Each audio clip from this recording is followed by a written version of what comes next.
En tant que data scientist, j'utilise les données des entreprises pour construire des algorithmes et des modèles de prévision afin d'extraire des informations pertinentes pour aider les entreprises à prendre des décisions informées et améliorer leur stratégie. Un data engineer, c'est quelqu'un qui est spécialisé dans la conception, la construction et la maintenance des systèmes et des infrastructures de données. Donc notre rôle, il consiste à créer et à gérer les pipelines de données pour extraire, transformer et gérer ces données-là. Nous garantissons l'accès et la sécurité des données pour les utiliser dans de l'analyse et dans les applications. C'est dans ce cadre que nous travaillons étroitement avec les data scientists et les développeurs. Dès le collège et le lycée, j'ai toujours été attirée par les matières scientifiques, donc notamment les maths et la physique. Je ne savais pas vraiment quoi faire au début, c'est pour ça que je suis allée en prépa, parce que c'est une filière assez généraliste, ça me laissait un peu de temps, même si je savais que j'allais être dans les maths et la physique, donc prépa maths physique. Après ces 2 ans de théorie, j'avais envie de quelque chose d'un peu plus concret, de voir mes résultats et de mesurer l'impact de mon travail. Donc c'est pour ça que je me suis orientée vers les statistiques et plus largement la data science. C'est principalement la recherche de challenges pour satisfaire ma curiosité. C'est vraiment comme ça que je conçois le job de mes rêves. Les questions sur la maternité, c'est une question qui est posée seulement sur les femmes. Et je pense que c'est une question personnelle. Moi, j'ai reçu des questions type c'est quand que tu penses avoir des enfants?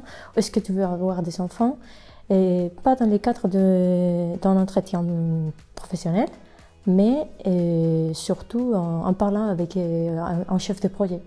Et moi, je pense que c'est une question qu'on a que les femmes.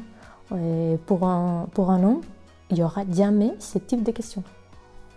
Et pour moi, c'est un obstacle. Alors moi, j'ai pas forcément rencontré de stéréotypes ni de préjugés au cours de ma carrière professionnelle. Par contre, j'en ai rencontré durant mes études. En première année de licence, moi je sortais d'un bac ES option maths et il y avait un garçon du même âge que moi qui lui sortait d'un bac S et qui m'avait dit très clairement que j'étais une fille et que de toute façon les mathématiques, nous, c'était pas trop notre truc et qu'on était quand même meilleurs en lettres. Et donc ça, c'était un cours de maths. Et la première évaluation qu'on a eue, j'avais eu 9 sur 10 et lui 2. Et il a redoublé sa première année.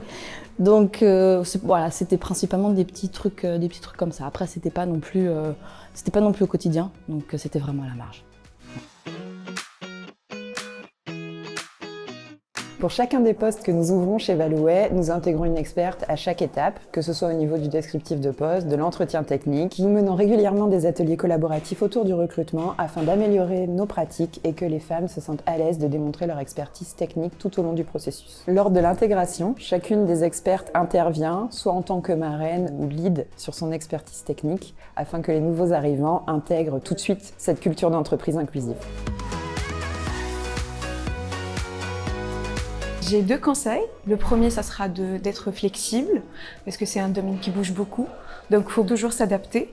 Et mon deuxième conseil, ça sera le fait de faire beaucoup de veille, parce que c'est un domaine hyper vaste. Il y a toujours des nouvelles tendances, donc il faut toujours être à jour. Oui, il y en a plusieurs, mais surtout je me rappelle de 2 collègues de travail dans mon ancienne entreprise. Il y en a une qui m'a beaucoup inspirée parce qu'elle est célibataire, mais elle a un enfant, elle a fait ses études, elle a beaucoup travaillé, elle a réussi à être directrice. Et ça m'inspire beaucoup à dire, même si tu as beaucoup de problématiques autour de ta vie, autour de ton environnement, elle a la force de continuer et d'avancer. Et l'autre personne, elle était aussi mère de 2 enfants.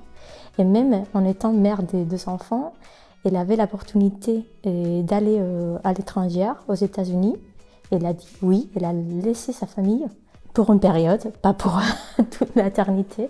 Mais je pense que c'est assez inspirant parce que des fois, on se dit si tu as une famille, tu peux pas laisser tes petits, tu peux pas avancer dans ta carrière professionnelle. Et elle m'a montré que non, c'est pas le cas. Tu peux bien faire ce que tu veux et ta famille va te soutenir.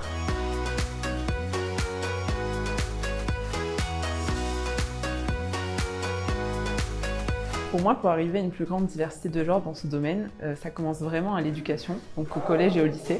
Donc, des entreprises comme Valoé, qui ont une assez bonne représentation des femmes dans la tech, pour moi, elles se doivent de collaborer avec des associations pour intervenir au lycée ou au collège pour sensibiliser les plus jeunes à la technologie, et notamment les filles. Il existe même des systèmes de mentorat où une femme qui travaille dans la tech peut accompagner une autre femme, donc soit une jeune qui veut se lancer dans la tech, soit quelqu'un qui se reconvertit plus tard mais qui n'ose pas. Ces systèmes de mentorat, ça va permettre d'aider des femmes à se lancer et en plus ça reste enrichissant pour les marraines comme nous.